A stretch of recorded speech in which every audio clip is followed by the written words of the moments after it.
Hello students, अब हम पढ़ते हैं अपना next series of the lecture. इसमें आज हम पढ़ेंगे adaptations on the basis of food. हम चैप्टर पढ़ रहे थे adaptations in living organisms, chapter 4th of class 4th science. इसमें आज हम देखते हैं adaptations on the basis of food कैसे कैसे होते हैं। तो एनिमल्स को अगर हम फूड के बेसिस पर देखें तो एनिमल्स हर्बीवोर्स हो सकते हैं, कार्निवोर्स हो सकते हैं, ओमनीवोर्स हो सकते हैं, पैरासाइट्स हो सकते हैं और स्कैवेंजर्स होते हैं। अब ये क्या होते हैं और इनमें क्या अडेप्टेशंस होते हैं। हर्बीवोर्स वो एनिमल्स होते हैं जो सिर्फ ग्रासेस या प्लांट खाते हैं, मतलब ग्रीन प्लांट्स को कंज्यूम करते हैं। अब इनके पास ऐसा क्या स्पेशल कैरेक्टर है जिसकी वजह से या ये अपने आप को ऐसा कैसे अडेप्ट कर लेते हैं कि ये ग्रीन प्लांट्स को खा सकते हैं। तो इनके पास शार्प बाइटिंग टीथ होते हैं जो आगे की तरफ होते हैं। इनके जो फ्रंट टीथ होते हैं वो बहुत शार्प होते हैं जिससे वो किसी भी चीज़ को बाइट कर सकें। और जो पीछे के टीथ होते हैं वो बहुत स्ट्रॉन्ग टीथ होते हैं जो उन प्लांट्स को ग्राइंड करने में हेल्प करते हैं। So they have sharp biting teeth in the front end strong grinding teeth at the back side. They also have long and strong legs so that they can wander here and there in search of food for their survival. अब इसमें क्या आते हैं, काव हुआ, गोट हुआ, buffaloes हुए, ये सब क्या होते हैं, हर्बीवोर्स. नेक्स्ट आते हैं हम कार्निवोर्स पे, ऐसे एनिमल्स जो फ्लैश ईटिंग होते हैं. Those animals which eat flash और आर डिपेंडेंट ऑन फ्लैश. अब ये अपने आप को कैसे अडेप्ट करते हैं, तो आपने टाइगर्स देखे होंगे, टाइगर, चीता, लायन, इनके पास कैनाइंस होते हैं, बहुत स्ट्रॉन्ग पॉइंटेड कैनाइंस होते हैं जिससे ये टीयर कर सकते हैं फ्लैश को. So they have pointed canines which in the front to tear the flesh, and they also have broad back teeth so that they can chew that flesh. Examples of carnivores, lion, tiger, cheetah, ये सब carnivores में आते हैं.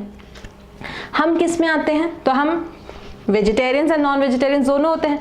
हम animals भी consume करते हैं, हम प्लांट के प्रोडक्ट्स भी कंज्यूम करते हैं, तो वी आर ओमनीवोर्स. तो ओमनीवोर्स क्या होते हैं, which can eat both plants as well as animals. जो ओमनीवोर्स होते हैं उनके पास बाइटिंग टीथ भी है. देखो हमारे पास पूरे इंसिजर्स हैं, कैनाइंस हैं, प्री मोलर्स और मोलर्स होते हैं. अगर हम अपने टीथ देखें तो we have front incisors, then we have canines, then we have premolars और फिर मोलर्स. मतलब हमारे पास बाइटिंग के लिए भी टीथ है, टियरिंग के लिए भी टीथ है, ग्राइंडिंग के लिए भी टीथ है और चूइंग के लिए भी टीथ प्रेजेंट होते हैं. So we have biting, tearing and grinding teeth. Examples of omnivores, bear, dog, cockroaches, humans, they all are omnivores. Now next is parasite. Parasite मतलब परजीवी.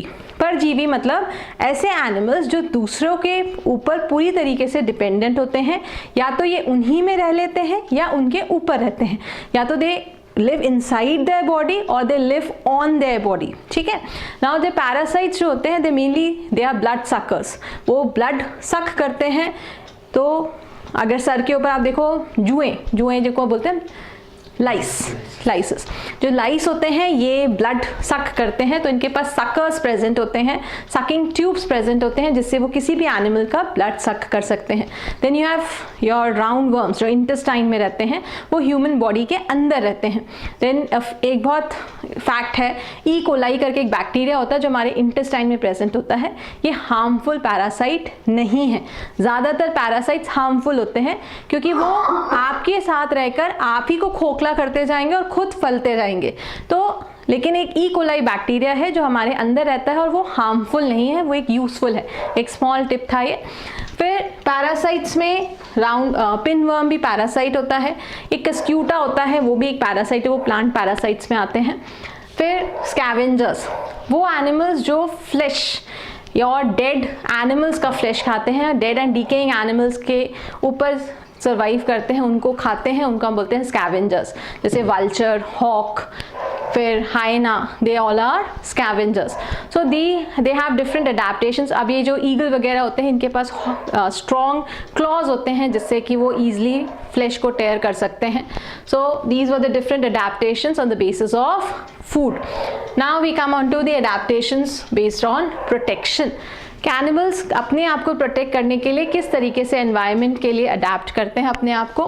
तो एलिफेंट एंड राइनोसरस वो अपने आप को बचाते कैसे हैं, उनकी बॉडी बहुत बड़ी होती है. They have big bodies and they also have they are very big so that they can scare their animals या scare their predators. Deer, animals, fish हो गया, ये बहुत जल्दी भागते हैं so that they can run away from the one who is attacking them. Zebra, leopards, deer, इनके ऊपर वाइट स्पॉट्स होते हैं, स्ट्राइप्स होती हैं, ताकि ये एनवायरनमेंट में ही जो आप उसके आसपास का जो एनवायरनमेंट है उसी में सराउंडिंग्स के साथ अपने आप को मर्ज करके एनिमल्स से, आप जो उनके अटैकिंग एनिमल्स हैं उनसे हाइड कर जाएं. एक और फिनोमेना होता है जिसको बोलते हैं कैम्यूफ्लेज. कैम्यूफ्लेज मतलब कि सराउंडिंग के हिसाब से अपनी बॉडी कलर को चेंज कर लेना. ये देखा जाता है कैमेलियन में. Chameleon is an arboreal animal. ये यूजुअली ट्रीज में आपको देखने को मिलता है, जिसको बोलते हैं गिरगिट. गिरगिट अपने सराउंडिंग्स को देख के अपना रंग बदल देती है. जैसे पत्ती पे बैठी है, कोई उसको दिखा कि कोई एनिमल उसको अटैक करने वाला है, तो जल्दी से लीफ के कलर में चेंज हो जाती है. इसको बोलते हैं कैम्यूफ्लेज. तो camouflage is changing their body colour according to their surroundings. Now this are the different adaptations. हमने पढ़ा इससे पहले वाले वीडियोस में कि adaptation on the basis of habitat, फिर हमने देखा adaptation on the basis of food, फिर हमने देखा adaptation on the basis of protection. इन सब में हमने एक चीज़ सीखी कि एनिमल्स अपने आप को प्रोटेक्ट करना चाहते हैं फ्रॉम द अटैकिंग एनिमल्स, या अपने सराउंडिंग में अपने आप को सर्वाइव करना चाहते हैं. That means everybody have to survive according to their conditions. हमारा भी फर्ज बनता है कि हम एनिमल्स को प्रोटेक्ट करके रखें. We should save animals.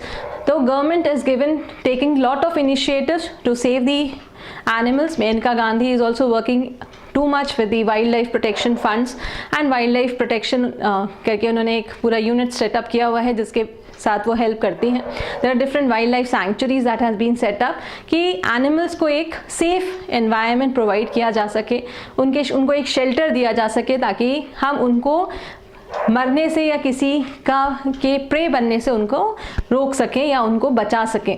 Then there are also an operation called as tiger project which is working for the protection of tigers, and they are also working in different areas of the country so as to increase the number of tigers. One extinct species में आ जाएंगे tigers. So these different operations जो हैं ये काम कर रहे हैं so as to save animals. So we should also join hands in different ways to protect animals. So this was all for this chapter. Keep learning, keep watching. Thank you so much.